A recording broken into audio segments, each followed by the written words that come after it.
Good morning, and thanks for taking the time out of your Friday to join me to discuss an internal grant opportunity that's available to faculty members right now.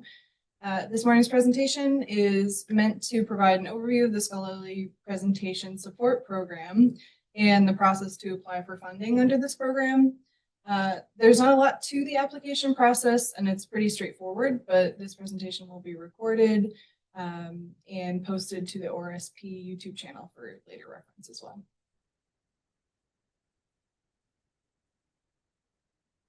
So to start with, the Scholarly Presentation Support Program is an internal grant opportunity that's designed to provide funding to support faculty members in the presentation of research, scholarship, or creative work in the faculty members field and at professional conferences. This opportunity is open now, and if you're interested, please check it out.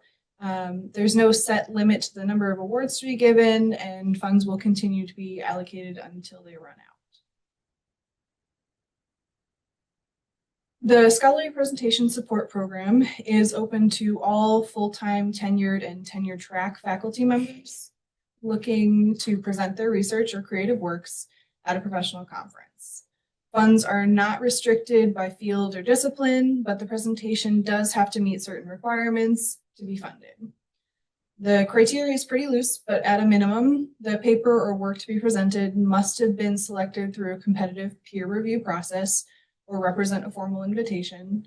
It must be of regional or national or international significance in your field, and it must be recognized by the dean of the faculty members college as meeting these criteria based on internal college review procedures.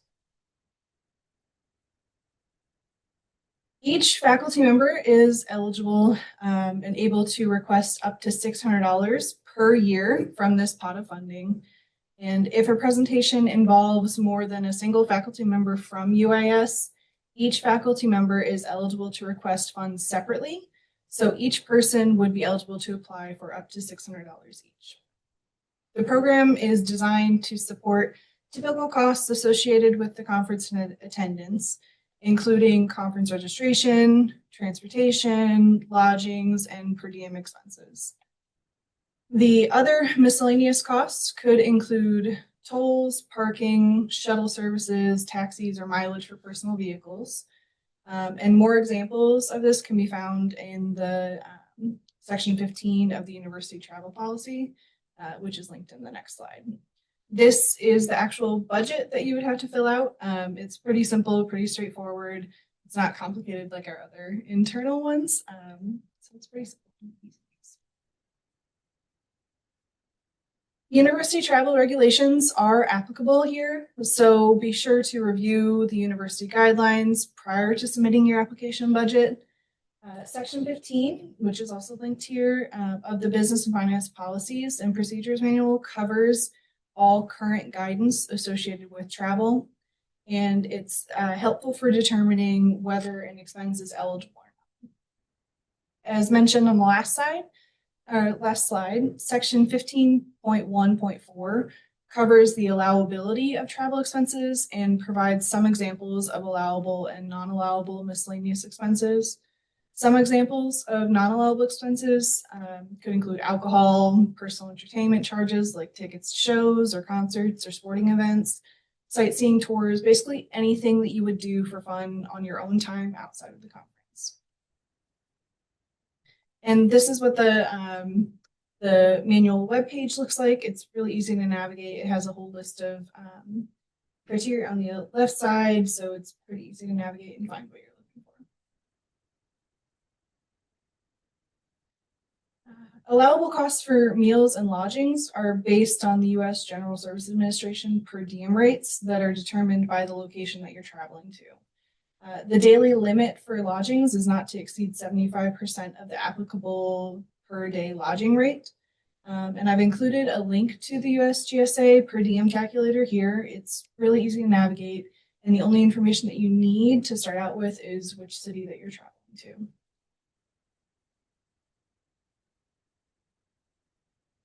Applications for the Scholarly Presentation Support Program are to be submitted online. It's a simple form that includes 2 attachments, a dean approval form, and a letter confirming that your presentation has been accepted to the conference and that peer review procedures were followed.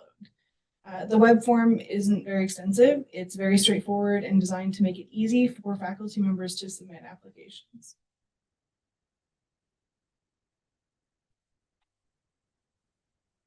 The dean approval form is a one-page fillable PDF document that's designed to provide your dean with any necessary information to approve your scholarly presentation support program submission. It includes conference information, presentation details, and a simple budget and a section to briefly detail the conference's relevance to professional development, and it requires a signature prior to inclusion with the rest of the application.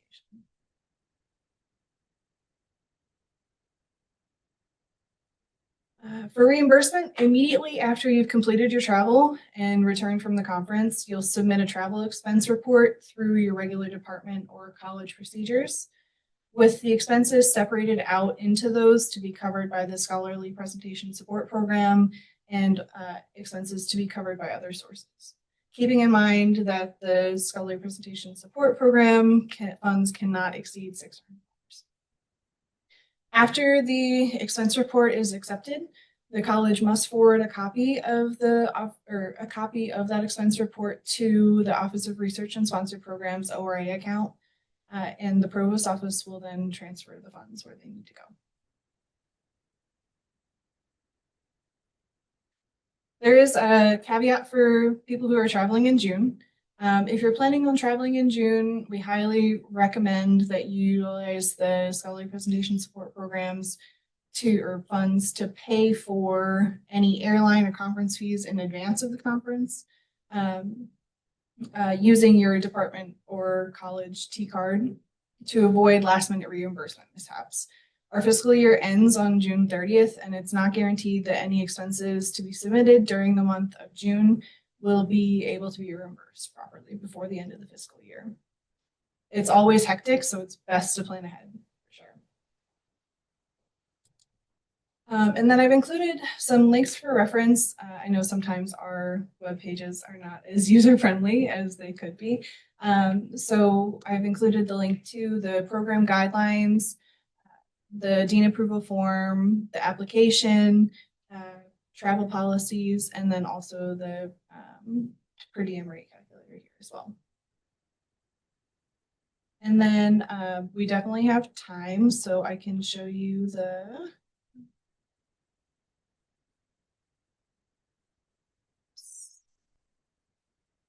multiple tabs open. The webpage where you can find more information for our internal awards is uis.edu/research. And then if you go up to our heading page, we have the faculty research tab and the funding tab underneath it with the internal awards located right here. And when you click on that, it will show you all of our current internal grants that we have, the ones that are open now, the ones that have recently closed, and then also the ones that we have pending. So this is where all of these documents are located here. It also links to the university travel program policy as well. So everything that you need can be found on our website, and it's designed to be easy to use. So that's the overview that I have. If anybody has any questions, I'm happy to answer them, but it is very straightforward and very apply for, so not too much there.